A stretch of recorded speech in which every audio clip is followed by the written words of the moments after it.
ओम नमो भगवते वासुदेवाय।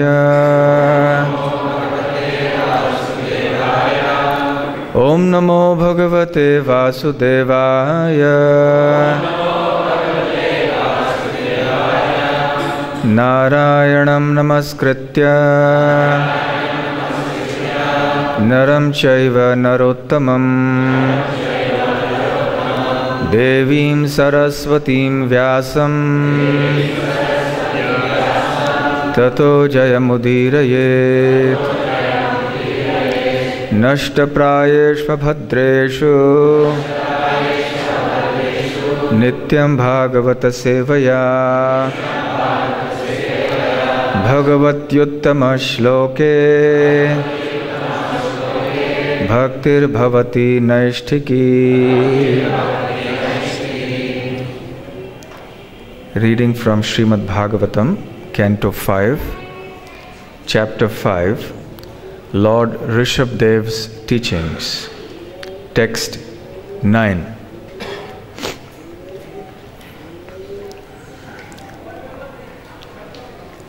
Yada manaha hridaya granthihi asya कर्म अनुबद्धः दृढ़ः आश्लथेत तदा जनः संपरिवर्तते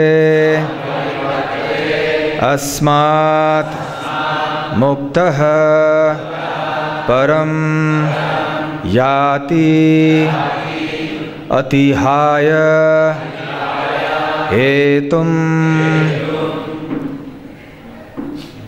यदा मनोहृदय ग्रंथिरस्य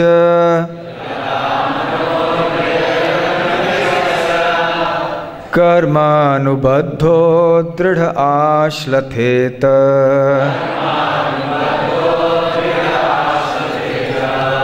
तदा जनः संपरिवर्तते स्मात् मुक्तः परं यात्यतिहाय हेतुम्। यदा मनोहृदय ग्रंथिरस्य कर्मानुबद्धो दृढ़ आश्लथेत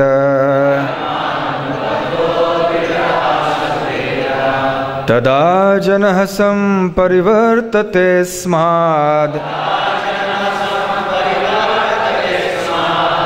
मुक्तः परं यात्यतिहाय हेतुम्। यदा मनोहृदय ग्रंथिरस्य कर्मानुबद्धो दृढ़ आश्लथेत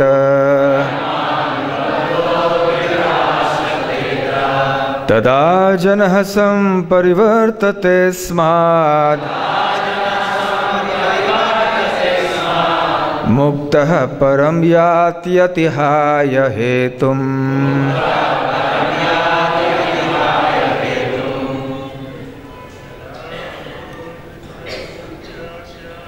यदा मनोहृदय ग्रंथिरस्य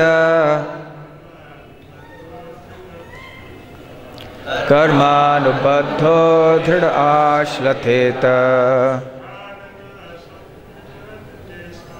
तदा जनः संपरिवर्तते स्माद् मुक्तः परं यात्यतिहाय हेतुम्।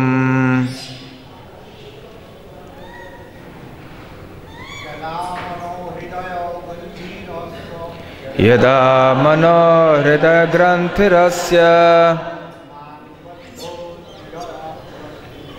कर्मानुबद्धो दृढ़ आश्लथेत तदा जनः संपरिवर्तते स्माद् मुक्तः परं यात्यतिहाय हेतुम् यदा मनो हृदयग्रन्थिरस्य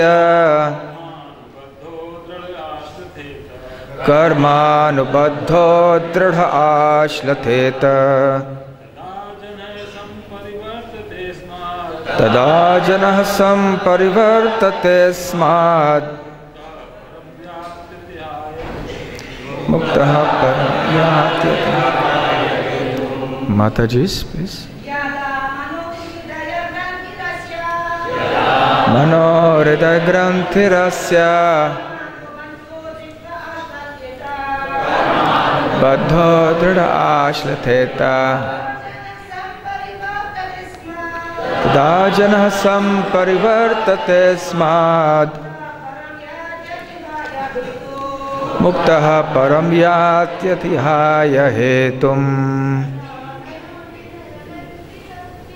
यदा मनो हृदय ग्रंथिरस्य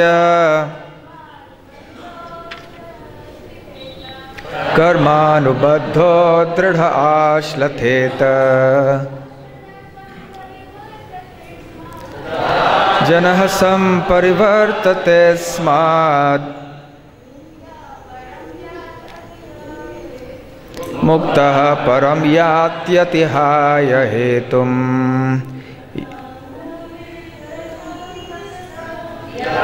मनो हृदय ग्रंथिरस्य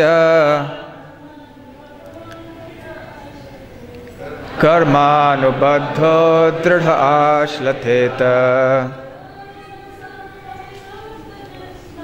तदा जनः संपरिवर्तते स्मात्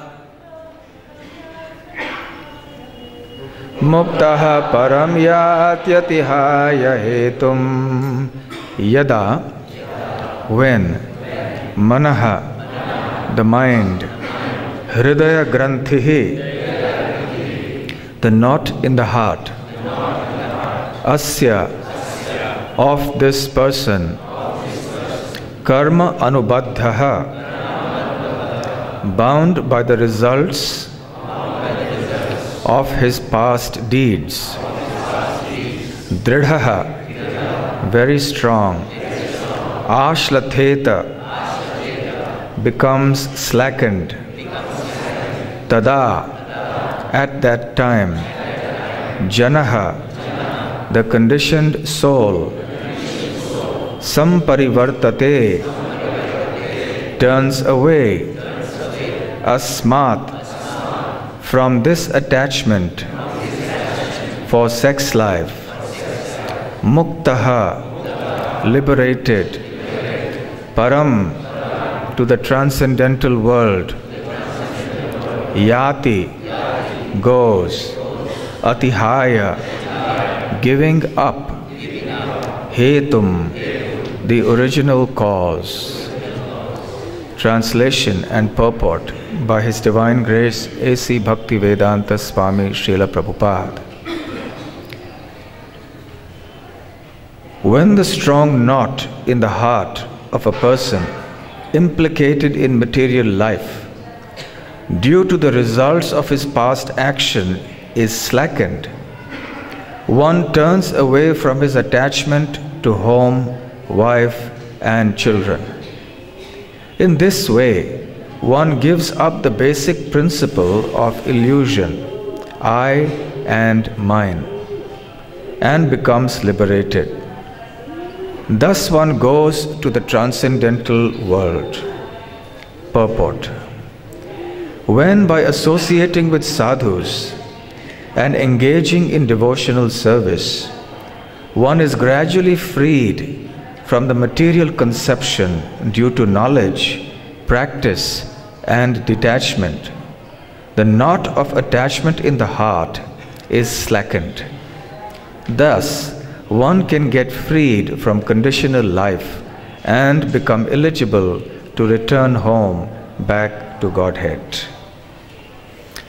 Om Ajnanatimirandhasya Jnananjanashalakaya Chakshurunmilitam Yena Tasmai Shri Gurave Namaha Shri Chaitanya Manobhishtam Sthapitam Yena Bhutale Swayam Rupa Kada Mahyam Dadati Svapadantikam Vandeham Shri Guru Shri Yutapadakamalam Shri Gurun Vaishnavamscha Shri Rupam Sagrajatam Sahagana Raghunathanvitam Tam Sajivam Sadvaitam Savadhutam Parijana Sahitam Krishna Chaitanya Devam Shri Radha Krishna Padang Sahagana Lalita Shri Vishakhanvitamscha Nama Om Vishnu Padaya Krishna Pristhaya Bhutale Shri Mate Bhakti Vedanta Swamin Niti Namine Namaste Saraswate Deve Gauravani Pracharine Nirvishesha Shunyavadi Paschatya Deshatarine Vancha Kalpatarubhyascha Kripa Sindhubhya Evacha Patitanam Pavanebhyo Vaishnavebhyo Namo Namaha Jai Shri Krishna Chaitanya Prabhu Nityananda Shri Advaita Gadadhar Shivasadi Gaura Bhakta Vrinda Hare Krishna Krishna Krishna Hare Hare Hare Rama Rama Rama Hare Hare Hare Krishna. These are the celebrated teachings of Lord Rishabhdev to his 100 sons, and through his 100 sons to all of us. Very, very important teachings, very often quoted by Srila Prabhupada. There are many, many important verses in these teachings, and the theme is more or less that the goal of human life is not sense gratification, but rather self-realization. And for that purpose, one needs the mercy of the pure devotees of the Lord. So Krishna consciousness versus sense gratification as the goal of life, and the manner of obtaining it is basically the theme of Lord Rishabhdev's teachings. In the previous verse we have seen again a very famous verse where Rishabhdev asserts that the highest or the greatest bondage in this world for the conditioned living entity is the attraction between the male and the female, which binds one to all sorts of illusion, beginning with I and mine.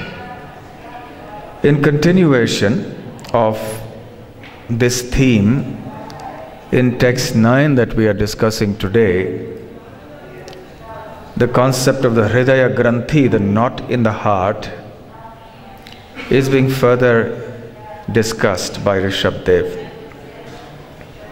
He says, Yada mano Hridaya Granthirasya Karmanu Baddho Dridha Ashlatheta. So when this Hridaya Granthi, the knot in the heart, that has come about because of millions of lifetimes of karmic activity, and which is very, very strong and tightly tied, it's very difficult to undo the knot. But when that begins to slacken, ashlatheta, tada, at that time, one gets the association of devotees, or one rather turns away from, one develops a sense of detachment from materialistic affairs in this world. And then automatically one moves towards the path of liberation. When one comes to the path of detachment, then one becomes liberated, muktaha, and then param yati, one goes to the spiritual world. So the sequence that Rishabhdev Maharaj outlines in this verse is that the tight knot in the heart the Hridaya Granthi is slackened. Because of the slackening of this knot, one becomes detached from materialistic affairs. Because of such detachment, one becomes liberated. And because one becomes liberated, one becomes eligible now to go back to the spiritual world. That's the sequence that he has said here. However, it begs the fundamental question that what is it that causes the knot in the heart to get slackened? Because everything begins there. This knot in the heart is so hard and so tight. So, what is the cause of this slackening? And that is immediately answered by Srila Prabhupada in the very first line of his purport. He says, when by associating with sadhus and engaging in devotional service, one is gradually freed from the material conception due to knowledge, practice and detachment, the knot of attachment in the heart is slackened. In other words, Srila Prabhupada has added one more factor to this verse, which is the cause of the slackening of the knot, and that is sadhu sangha, the association of devotees. A very, very precious thing, very rare to obtain, the cause of all success and auspiciousness in life. In fact, the most valuable thing we can ever have in our life, and that is sadhu sangha. Association of devotees has been glorified by the different scriptures. Srila Prabhupada has also spoken extensively about this. And in one place, in one purport in the Srimad Bhagavatam, he mentions that the very purpose of his creating this international society for Krishna consciousness was to provide association of devotees to the people of this world. In other words, sadhu sangha is so important that that is the express and only purpose primarily for which Srila Prabhupada founded ISKCON. The purpose for which he went to America and began preaching. He gave his sangha, his association, to people, and look what a miracle happened. Because pure devotees like Srila Prabhupada are like touchstones. Whoever they touch, they inspire them, they transform their hearts. And because of this miraculous alchemy or process that goes on within the heart, which cannot be analyzed and understood by so-called empirical rational thinkers, something magical happens there by the touch of the sadhus. There is a churning that takes place in the heart, and then gradually one becomes detached from material life. In some cases it may be immediate, and then one takes to devotional service, which then is the cause of all perfection in life and which is the means and the end. Now, in the Chaitanya Charitamrita, the teachings to Sanatana Goswami by Mahaprabhu, he speaks about this theme of how a conditioned soul in this world is delivered from material existence. And he says, Sansara pramite kono bhagya ke ho tare, nadira pravahe jano kashtha lage tire.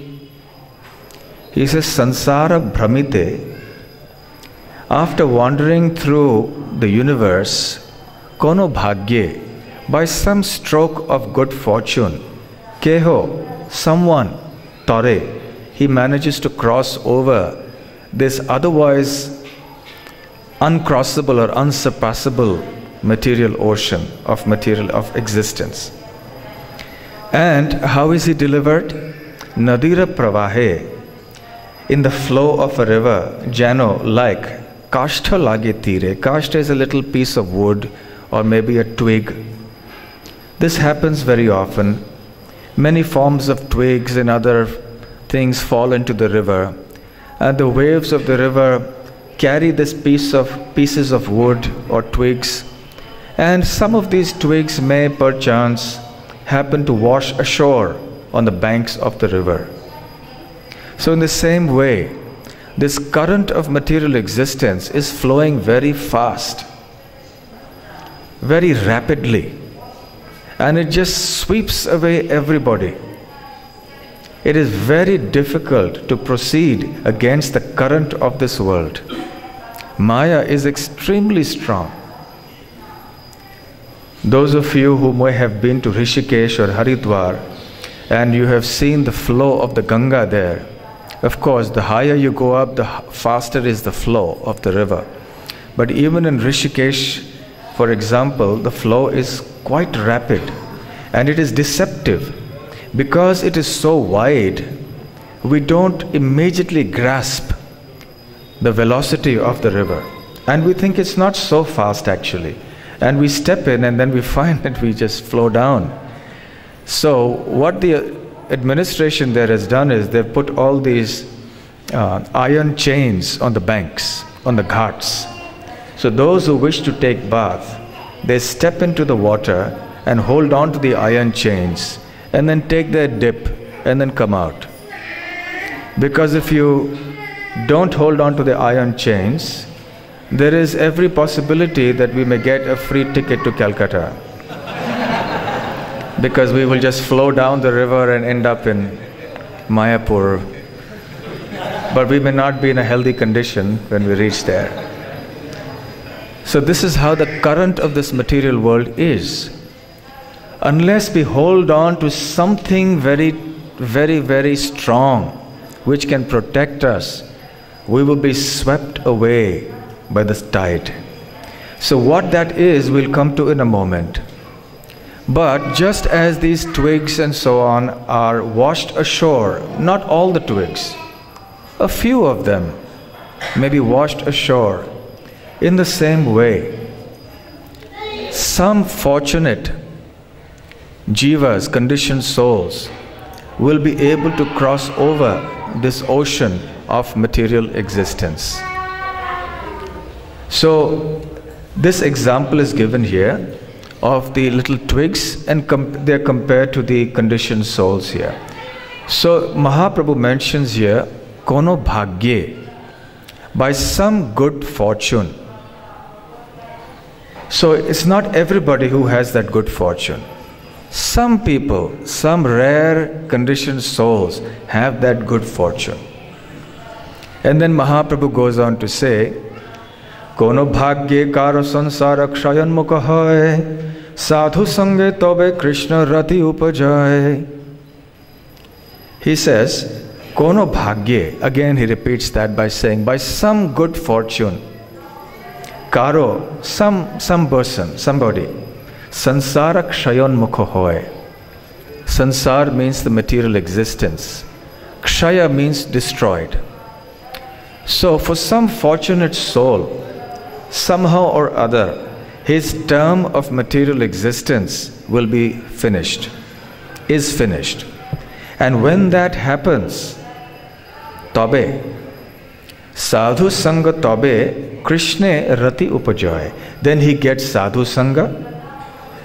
And then because of getting sadhu sanga, he develops Krishna rati. Rati means intense attachment to the Lord, or attraction to the Lord. And then Mahaprabhu quotes this famous verse from the 10th canto of the Srimad Bhagavatam, which is spoken actually by Muchukunda, the great king, when Krishna appears before him in the cave. As Krishna he wishes to deliver Muchukunda. And Muchukunda prays, Bhavapavargo brahmato yada bhavej, janasya taryachyuta satsamagamaha, satsangamo yarhita daiva sadgatau, paravareshe tvai jayate matihi. So King Muchukunda prays Bhava apavargaha bhramataha. He says for those people who are wandering here, bhramataha, in this material existence, body to body, planet to planet, species to species, when yada their material existence is finished, bhava apavargaha. Bhava means this material world, where we constantly take birth, we constantly die, we constantly grow old, constantly get diseased. So this is called bhava, which literally means to become dead, to become old, to become diseased, to become born again. Apavarga means the exact opposite of that, cessation of that bhava. So King Muchukunda says that when one's material existence ceases, at that time, janasya tarhi means at that time, achyuta sat samagamaha. O Achyuta, O Krishna, one gets the association of your devotees. And when one gets the association of your devotees, Tvai jayate matihi, one becomes Krishna conscious. One becomes your pure devotee. So what is the sequence that has been mentioned here by King Muchukunda? First, material existence ceases. 2, because of that, one gets the association of devotees. And number 3, because of the association of devotees, one develops Krishna consciousness. So now, here is something very interesting. Does it look a little odd or different? The sequence? Please note the sequence. The sequence is number 1, material existence ceases. Number 2, because of that one gets the association of devotees. And number 3, because of the association of devotees, one becomes Krishna conscious. Do you see anything wrong here? What's wrong? Yes? The effect is before the cause. What is it? What do you mean by that? Which effect? Correct. When we get the association of devotees, it is then that our material existence ceases. But here, Chaitanya Mahaprabhu is also verifying it. He is validating Muchukunda's statement. The Srimad Bhagavatam can't be wrong. That's perfect. And what's more, Chaitanya Mahaprabhu has validated it by speaking a Bengali verse and then repeating this Sanskrit verse. So he's definitely saying that what Muchukunda is saying is right. So then why do we see this reversal of sequence? So Srila Jiva Goswami gives a very interesting purport to this. He says that there is something in literature, Sanskrit literature, that is called Atishayokti, where you emphasize something by extreme assertion. When you want to prove something and make a very strong statement, you may assert something in a very strong way. And how would you do that? You could do it in various ways. And in this context, it has been done by reversing the cause and the effect. So this inversion of sequence, that means placing the effect before the cause, making it appear that the effect is actually the cause, is meant for a purpose. What is that purpose? The purpose is to emphasize with great, shall we say, force, that the cause is actually so effective, so powerful, that the effect of that cause happens very swiftly, very immediately. So the cause is the association of devotees, and the effect is a cessation of material existence. But King Muchukunda states that the existence or the cessation of material existence first, and then the association of devotees. So Jiva Goswami says that this is done to actually highlight the fact that the association of devotees is so extremely powerful that it acts very swiftly, very effectively. As soon as one gets the association of devotees, one's material existence is destroyed. That's the point being made. So to highlight how powerful the association of devotees is, such literary ornaments sometimes are used in the literature. It's called an Atishayokti. An Atishayokti literally means an overestimation or an exaggeration. In the Nectar of Devotion, Srila Prabhupada mentions in a certain place that sometimes when we hear descriptions of the power of devotional service or of the power of the association of devotees, we may think that they are exaggerations. Oh, how can it be? It's just too much. It cannot happen just like that. He gives the examples of the Kumaras. The Kumaras one time smelled the fragrance of the lotus, of the tulasi leaves and manjaris offered to the lotus feet of the Supreme Lord. And immediately they experienced a transformation and became pure devotees.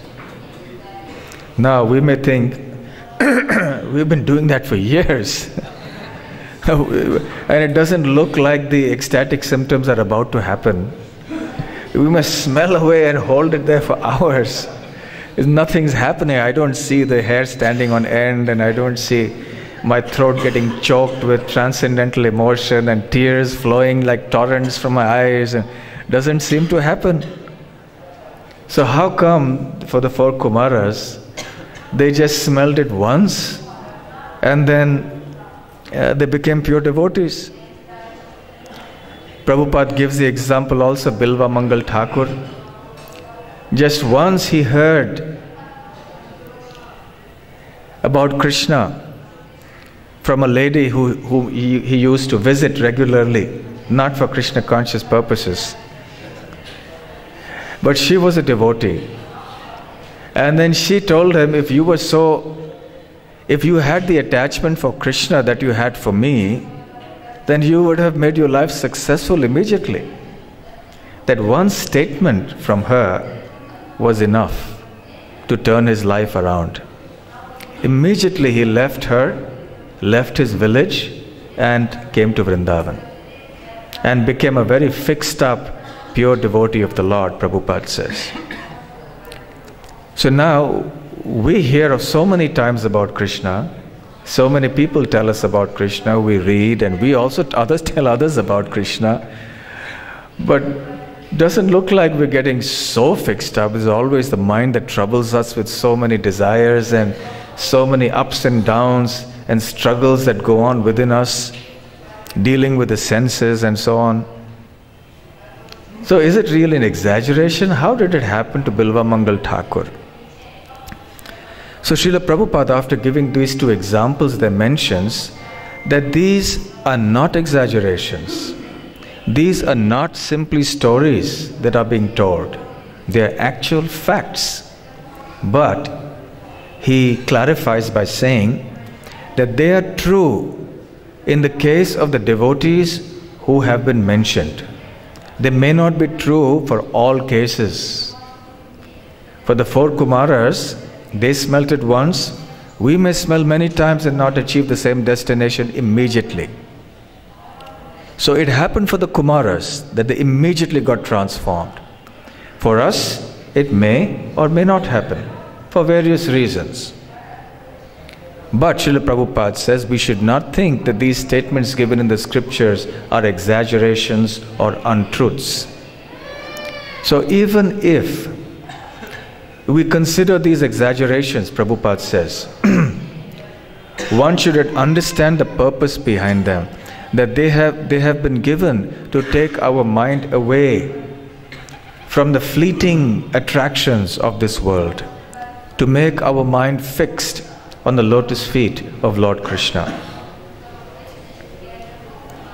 Of course, even if the transformations do not happen immediately, but they happen gradually, depending on how sincere and strong we are in our Krishna conscious activities. It is for sure that we will one day become pure devotees. All we have to do is to continue following the process sincerely and correctly under the proper guidance. If that is done, success is only a matter of time. Whether it happens now, or whether it happens after a few months or a few years, or a few lifetimes, is something that is not really important. It's going to happen for sure. Many times, the word immediately is used in the scriptures. That when we associate with devotees, we immediately finish our material existence. And we think, well, I've been associating and is not finishing. So why is the word immediately mentioned there in the scripture? So at another place, Srila Jiva Goswami, in his commentary to the Bhaktirasamrita Sindhu, gives an interesting analogy. He says, imagine that there is a stack of leaves from a tree, and there is a very sharp needle, and you want to insert this needle through the stack of leaves. Now, you take the needle on the stack and immediately push it through. It's practically effortless. You don't have to exert yourself too much. And the first to strike is the first leaf, then the second, the third, fourth, and so on. And very quickly you go to the end. So we may think that it's happening the first and then the second, but it's practically very, very soon. The transformation happens very quickly. In comparison to the millions of lifetimes that we have spent in this material world, what's a few months or a few years or even a few lifetimes? It's as good as immediate.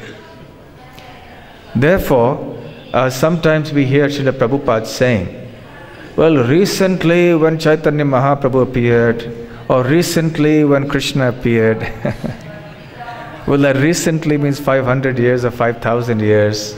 It really depends on the context, what is recently.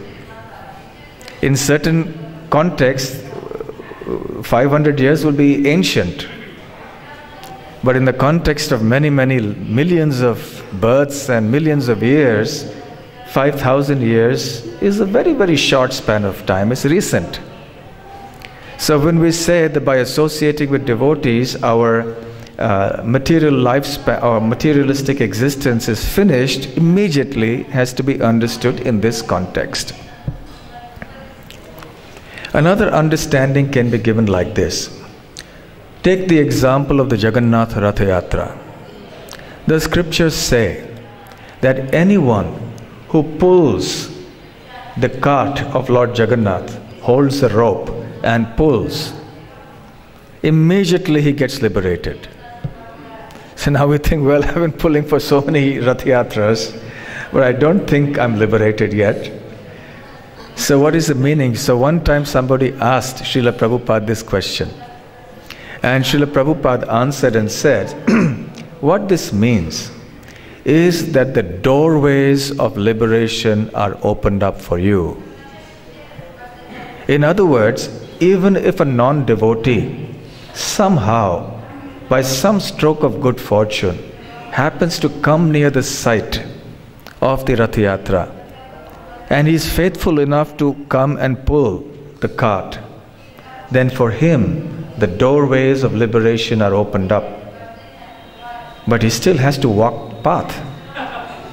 It's not that the doorways are opened and you're just there. So you still have to put in your effort. You still have to practice devotional service. In other words, Krishna has given us a golden opportunity to make our life successful. Now it's up to us to make use of it. And the beauty of it is, even if you don't make use of it because you have done that one little service, you will be given an opportunity to do another service. And that may be also one act like this. And this will go on for millions of lives, or maybe thousands, or maybe hundreds, or maybe a few, depending on how many such activities we have accumulated in our life, in this life and the previous lives. So this is called sukriti or piety. Now in the verse that I quoted from Chaitanya Charitamrita, Mahaprabhu's teachings to Sanatana Goswami, Srila Prabhupada quotes Srila Bhaktivinoda Thakur in his purport to explain this word bhagya or fortune. When Mahaprabhu says, Kono bhagye karo sansara kshayan mukha hoy, that by some stroke of good fortune, some rare soul's material existence comes to an end. What is the meaning of this fortune? So Prabhupada says, fortune means piety, pious activities. And there are three types of pious activities. So one kind of pious activity which gives rise to material opulence and enjoyment is called bhogonmukhi sukriti. These are material activities, material piety, like planting trees, digging wells, feeding the poor, healing the sick, so on and so forth. So by doing variety of such pious activities, one may in the future get a lot of material opulence and enjoyment and so on, even perhaps the heavenly planets. So such pious activities are called bhogonmukhi sukriti, because they lead to bhoga or sense enjoyment, or facilities for sense enjoyment. The second type of pious activity is called jnanonmukhi sukriti. Those pious activities that lead us to eventually develop a tendency to want to merge into the impersonal absolute truth. And the third type of piety is bhaktyonmukhi sukriti. Those pious activities which lead us to become attracted to Krishna and eventually to become pure devotees of the Lord. So Srila Prabhupada clarifies that the first two kinds of piety are not really good fortune at all. It is only the third that is actually good fortune. And that is called bhaktyonmukhi sukriti. And this bhaktyonmukhi sukriti can sometimes, for a long period, be performed even unknowingly. Then it's called ajnata sukriti, unknowingly performed devotional piety. Like somebody receiving some prasadam and not knowing the value of the prasadam, but he just accepts it happily. Someone hearing the sounds of the holy name being chanted by the devotees, not realizing the importance of the holy names, and so on. So by a sufficient accumulation of such unknowingly performed piety, devotional piety, one will come to the point of cessation of one's material existence by the association of devotees. One now becomes eligible and faithful to acquire the association of sadhus, sadhu sangha. Now, willingly, voluntarily, one wants to make advancement in Krishna consciousness. So the moment one comes to the association of devotees, then one's fortune blossoms like a lotus at sunrise. And then one progresses on the path of pure devotional service. So fundamental, therefore, is this association of devotees. And now that we have received this priceless gift of the association of devotees, we have to take it very carefully so that we can live together very nicely and make individual and collective advancement in Krishna consciousness. So then this Hridaya Granthi, the knot in the heart, will automatically be slackened